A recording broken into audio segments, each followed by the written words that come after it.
والذهب للرجال.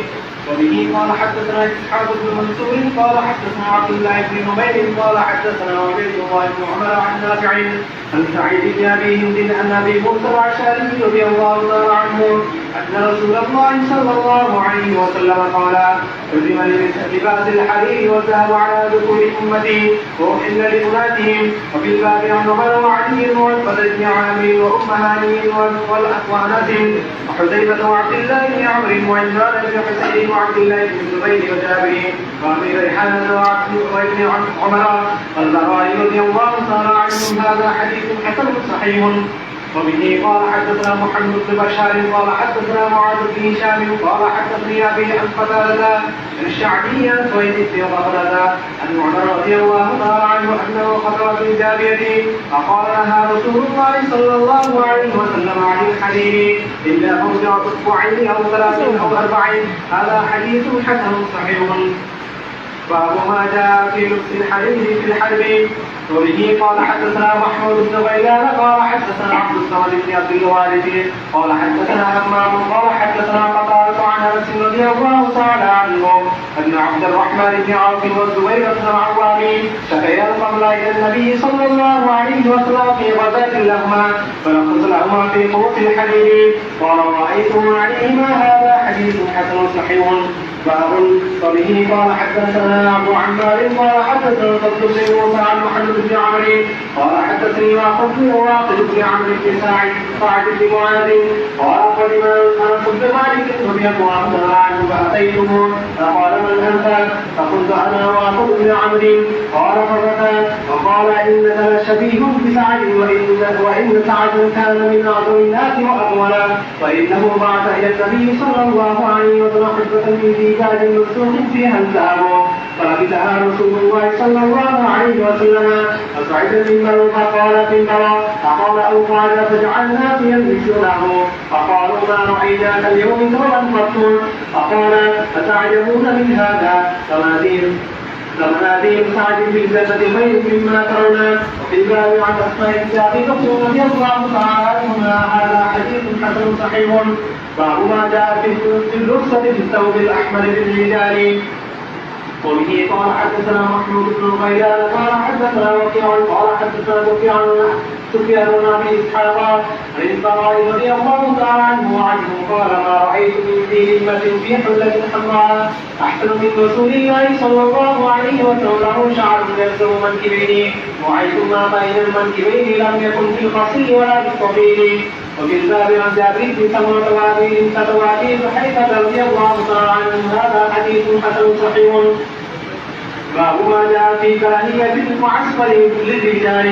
وبه قال حدثنا قتيبة قال حدثنا مالك بن انس عن نافع عن ابراهيم عبد الله بن حنين عن ابيه مالك رضي الله تعالى عنه قال نهى رسول الله صلى الله عليه وسلم عن لبس الوصي والمعسكر. وفي الباب عن انس وعبد الله بن عمرو رضي الله تعالى عنهم. هذا حديث علي رضي الله تعالى عنه حديث حسن صحيح. তুমি একটা ভুল করেছ, তোমার জন্য তুমি আর 19 বহু বছর জমা 19 বহু বছর কিনে আসো তোমার জন্য।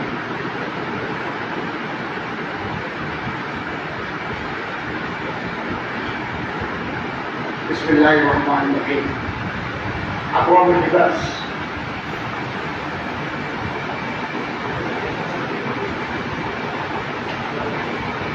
الله رسول الله صلى الله عليه وسلم قال خذ لباس الحرير والذهب على ذكور امتي وأحل بخياطه. আল্লাহ রাসূল সাল্লাল্লাহু আলাইহি ওয়াসাল্লাম বলেন আমার উম্মতের যারা পুরুষ তাদের জন্য রেশম এবং সোনার কাপড়ের দুটো জিনিস চাই, একটা পানা একটা টানা, একটা সুদের দিকে যায় যে সুদের দিকে পানা টানা, এই দুটা যদি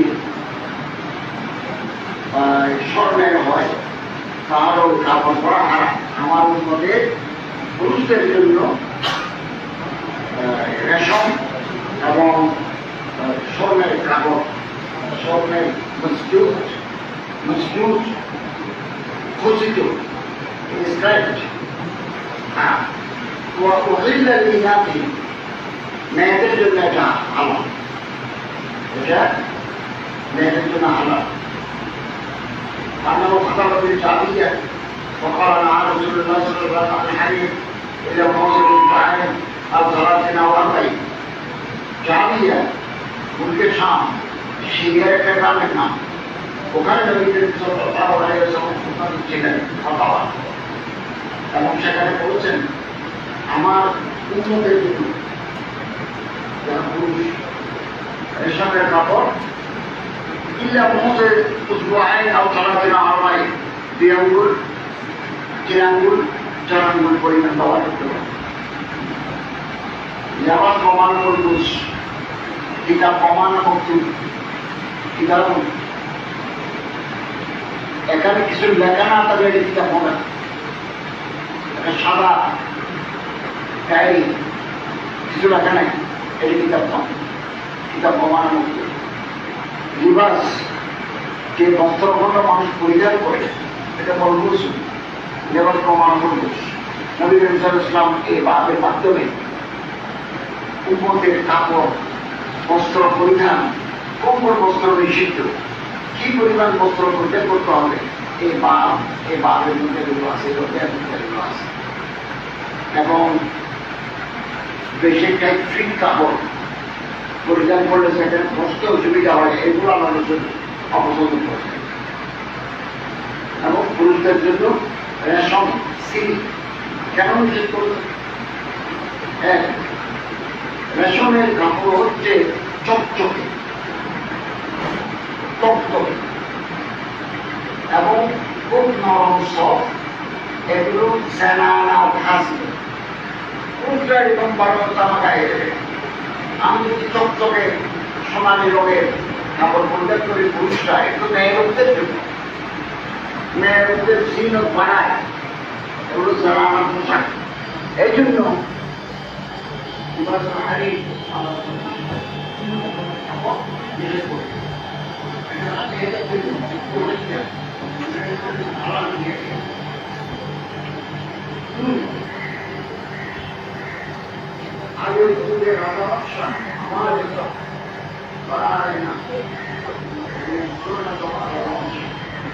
ওনারা বিছানা বসত, ওই শরীর হাড়ি এই সমস্ত নিজেরা কাপড় গায়ে দিত, রেশমের কাপড়, এটা কিবির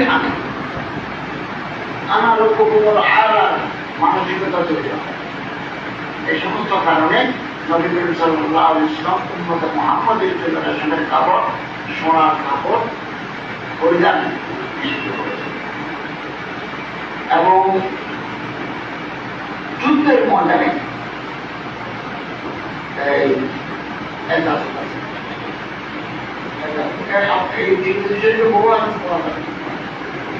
রাতে যারা অভিযান নিষিদ্ধ, কিতাব নেওয়াজা আছে, কিতাব সিয়ের আছে, রাতের বেলা নিষিদ্ধ। এটা না রাসূলুল্লাহ সাল্লাল্লাহু আলাইহি ওয়াসাল্লাম, কিন্তু মহাদিসেরা বলছেন রাতে অভিযান চালালে যদি মুসলমানদের জন্য কামিয়াবি বেশি আছে, দুশমনকে নাসিহাত করে দিতে পারবো, তাহলে রাতেও অভিযান চালানো যায়। হাদিসের জাহিরি মানানি আমরা নেব, কিন্তু অন্যান্য হাদিসের সাথে হাদিসের কোনো টাকরাও আছে কিনা, বুখারীতে, মুসলিমে অন্য কোনো হাদিস আছে কিনা, এটা সবগুলো একসাথে মিলে এগুলো হাদিসে নিয়ে করে দিয়েছে। রাতের বেলা কেন নিষেধ করেছেন? রাতের বেলা অভিযান চালালে মহিলা মারা যাওয়ার সম্ভাবনা আছে, ছোট বাচ্চা মারা যাওয়ার সম্ভাবনা আছে, অসুস্থ রোগী মারা যাওয়ার সম্ভাবনা আছে। দিনের বেলা তো এখন কিন্তু এটা জমানা নাই, এখন কম্পিউটার ইরান থেকে মারিদের তারা গিয়ে পড়ে, কিভাবে পড়ে, সকালের প্রতি উড়ে আসে, চিকিৎসায় ওই জায়গায় পড়ে, বাড়িতে পড়ে। এগুলো কম্পিউটারের মাথা আছে, আকাশের উপর দিয়ে যাবে, ঠিক জায়গায় গিয়ে পড়বে। এটা প্রায় 20-30 জন বিজ্ঞানী ইসরায়েল মেরে ফেলেছে ইরানে। কোথায় থাকেন, কোন করে থাকেন, সেকেন্ডের ভিতরে বই তারা বানাই দিচ্ছে, মহাবিজ্ঞানীরা বানাই দিচ্ছে, ওরা মিসাইল বানিয়ে দিচ্ছে, কম্পিউটার বসে আছে। এই জায়গায় থাকছে, ওটাও না কম্পিউটার গেছেন ঠিক করছে।